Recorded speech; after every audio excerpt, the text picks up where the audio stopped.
안녕하세요. 오늘도 사연살롱을 찾아주셔서 감사합니다.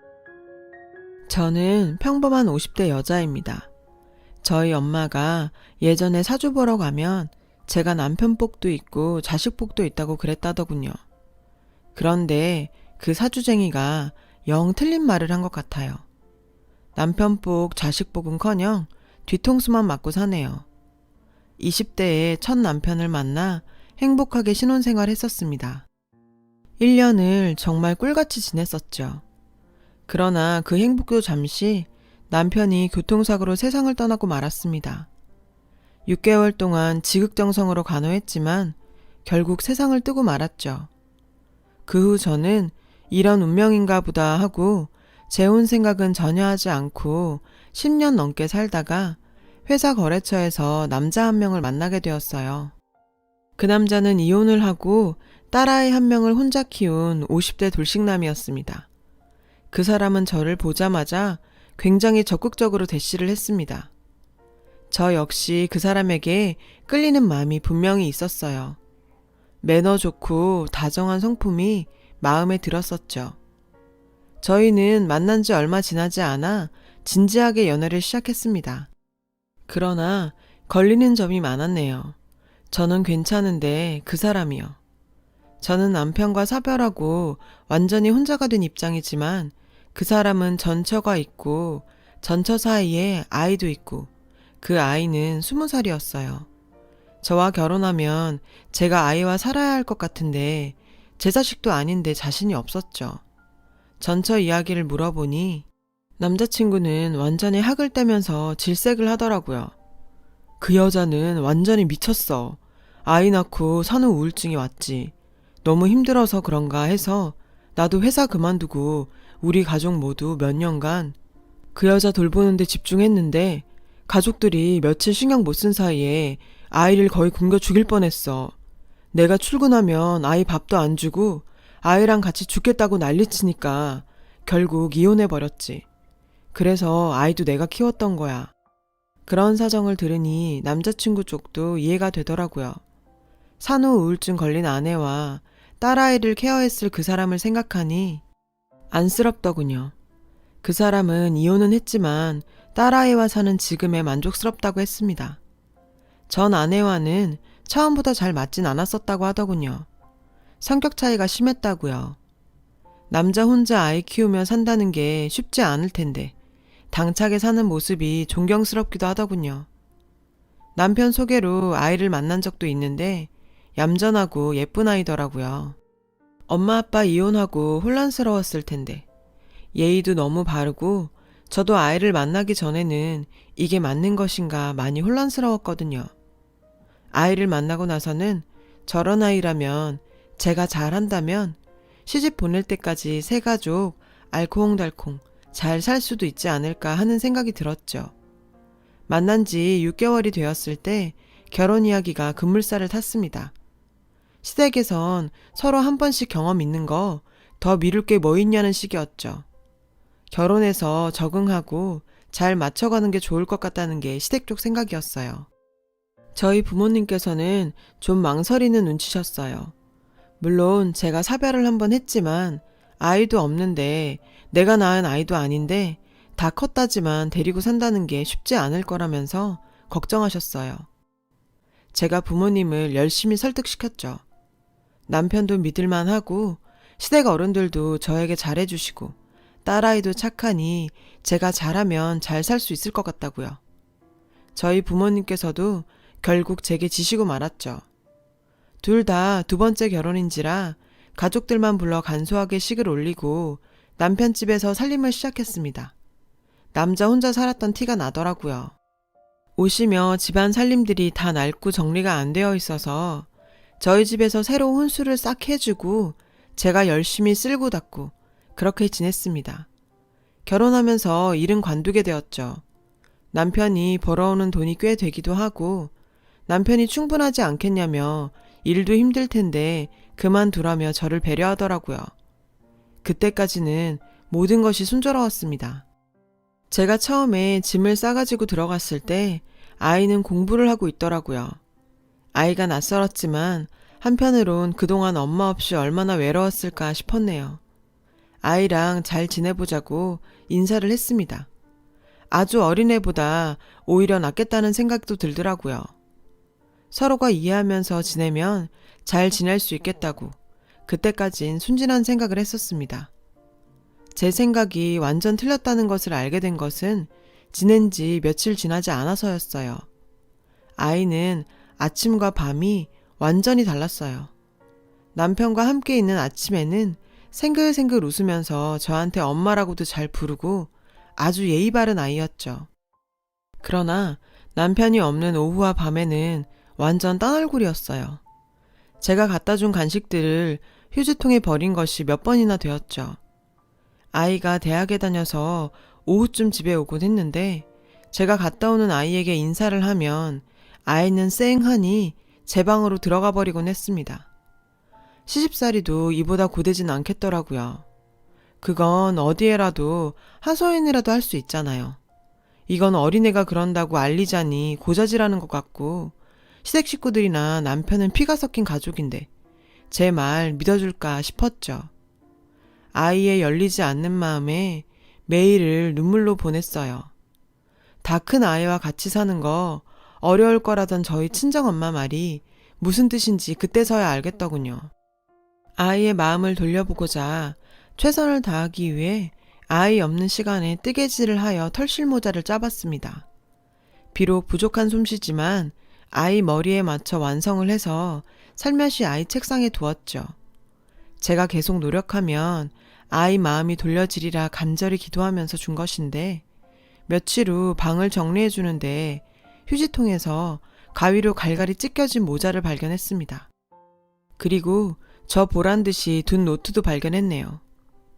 그 여자는 마녀다. 우리 엄마가 보고 싶다. 저 여자가 우리 집에서 나갔으면 좋겠다. 제가 아무리 노력해도 안 되는 일이 있는 것 같았어요. 아이 눈에는 제가 자기 엄마와 아빠를 갈라놓은 방해물로 보이는 것 같더군요. 몇 날 며칠을 계속해서 고민했습니다. 제가 과연 이 집에서 아이와 잘 살 수 있을지 너무나도 걱정이 되었어요. 남편은 그것도 모르고 아침에 보는 아이의 모습만 보고는 저와 아이가 잘 지낸다면서 아이에게 칭찬을 하고 저에게도 고맙다고 하더군요. 저한테 아이에게 잘해줘서 고맙다면서 선물도 사다주고 정말 잘해줬어요. 그런 남편에게 차마 아이 때문에 괴롭다는 말을 할 수 없었습니다. 저와 아이가 신경전하고 있는 걸 알면 남편은 얼마나 속상할까 생각하면서 꾹꾹 참았습니다. 아이는 가끔 제 엄마를 만나면서 지내는 것 같더군요. 그것까지는 제가 관여할 부분이 아니라고 생각해서 아이가 엄마를 보러 간다고 할 때도 별 다르게 간섭을 안 했어요. 남편은 저한테 이해해 주어 고맙다고 하더군요. 그러던 어느 날 남편과 둘이 장을 보고 오는데 딸이 웬 여자와 함께 있는 것을 봤습니다. 딱 봐도 친밀해 보이는 것이 저 사람이 남편의 전 부인이라는 것을 바로 알겠더군요. 남편은 인상을 찡그리며 그 자리를 피했습니다. 그쪽에서도 저희를 본 것 같더라고요. 전 부인이 저를 빤히 보고 있는데 무어라 말도 못하고 얼굴만 슬쩍 보고 집으로 피하듯 왔네요. 남편은 아이는 전 부인을 엄마니까 만나지만 자신은 절대 상관이 없다면서 저를 안심시켜 주었습니다. 처음부터 전 부인 있는 거 알고 시작한 관계인데 뭐 어쩌겠어요. 그냥 쓴 웃음으로 넘겼었죠. 넷이 마주쳤던 그날 이후 아이의 생트집은 더욱 심해졌네요. 남편 없을 때 밥을 해서 저녁을 주었는데 짜다면서 바로 싱크대에 갖다 버리더라고요. 찌개가 버려지는 것을 보면서 제가 참고 지내던 인내심도 터져버렸습니다. 아이에게 버럭 고함을 지르면서 야단을 쳤습니다. 아이는 지지 않고 저한테 마구 쏘아 붙이더군요. 저기요, 이걸 먹으라고 한 거예요? 소금만 들이부어서 먹을 수 없는데 어떻게 먹으란 거예요? 아줌마 입맛이 어떻게 된 거 아니에요? 아님 나한테 일부러 골탕 먹으라고 이렇게 만들어준 거 아니에요? 저는 덜덜 떨리는 마음을 가다듬고 아이에게 훈계를 했습니다. 네가 왜 날 싫어하는지는 알지만 음식 가지고 그러는 거 아니야. 너 먹으라고 정성되어서 한 거야. 너 자꾸 이러면 아빠한테도 그동안 일들 전부 다 말할 수밖에 없어.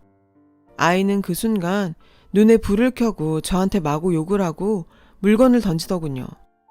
갑작스러운 일격에 저는 아이한테 그대로 당하고 있었어요. 20살짜리 아이가 난리를 치는데 제 힘으로는 어떻게 감당이 안 되더군요. 한참 멍하게 있다가 아이가 던진 휴지마리에 머리를 맞고 정신이 들어 아이 손을 탁 잡았죠. 그리고 서로 얼마간 몸싸움을 했는데 하필 그때 남편이 들어왔어요. 아이는 남편을 본 순간 주저앉으면서 펑펑 울더라고요. 정말 황당하게 짝이 없더군요. 남편은 난장판이 된 집을 보면서 이게 대체 무슨 일이냐고 저희를 다그쳤어요. 아이는 엉엉 울면서 새빨간 거짓말을 늘어놓더군요. 제가 국이 짜다고 하니까 엄마가 다 버리고 저를 혼내셨어요. 저는 그냥 너무 짜서 먹을 수 없어서 그런 건데 정말 죄송해요, 엄마, 아빠. 그러면서 비극의 주인공처럼 밖으로 나가버리더군요.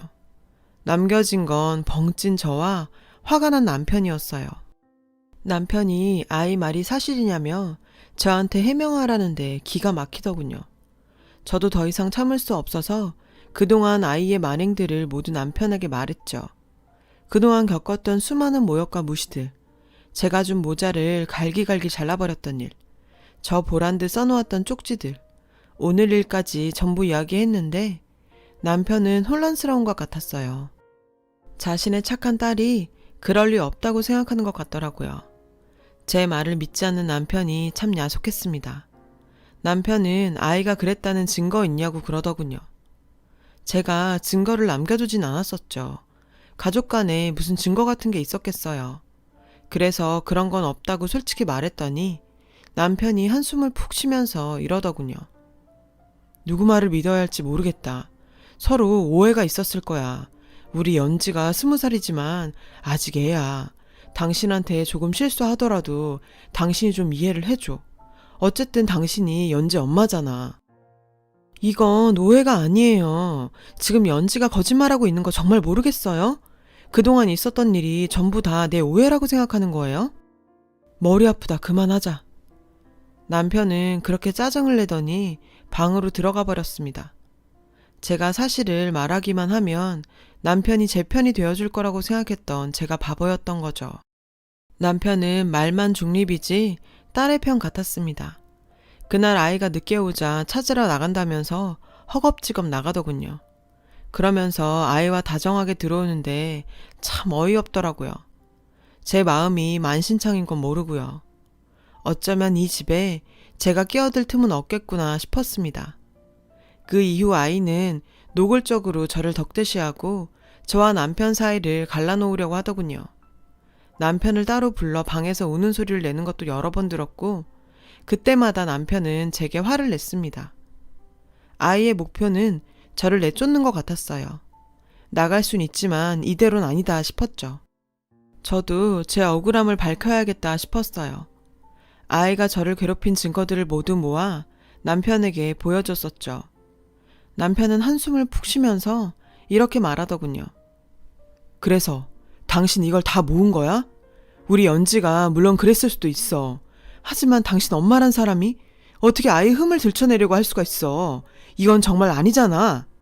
그 순간 저는 이건 정말 아니다 싶었습니다. 제가 이 집에서 사라지면 모두가 행복하겠다 싶었죠. 그래서 저는 결국 그 아이 바람대로 이혼 절차를 밟게 되었습니다. 피눈물 나는 심정으로 퇴장해줬죠. 남편은 제가 물러난다니 잡지도 않더군요.